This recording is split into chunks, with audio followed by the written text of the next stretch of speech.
Si Migo Kulapo tagaan akong iring mga idol. Kay nanganak naman po ang iring na mo gahapon. Ihatag na ko niya para nga si hagwaon. Ako ihatag ng mga iring. Oy, tol! Magum to. Ako ihatag ng mga iring ba? Nanganak bagong tupat ka ba kay buti daghan ng anak sa mga iring. Di na ganahan anak ako. Tadaan na di. Pre raman. Di lagi na di ko ganahan ng iring. Patmayo ng iro kay ako tudloan. Grabe daghan na ay upat ka bukang anak sa iring na ko karon. Alanganin siya mo dawat mga idol. Kay maglisod man siya pakaon. Sa iyang kauban, iyang girekomendar hinoon. Sa iring na ko ba? Ano, ihatag sir. Kay iring.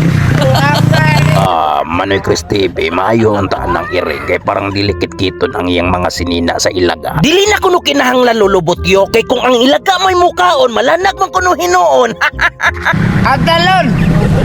Iring ko no, naihatag di. Boss Absalon. Iring ba? Iring. Ako ihatag Migo Kulapo. Dagang iring mo ay. Ako gid siyang gikumbinser mga idol. Dawat ka to? Di ba? Tawa man na siya. Tinur bito na. Gikatawan na hinuon ko sa mananap. Sa iring, dili ko no siya mudawat. Kay sa sudan, kusog ko no kayong mangawat. Unya, delikado kayong pulutan sa iyang tiki-tiki. Nga, oy.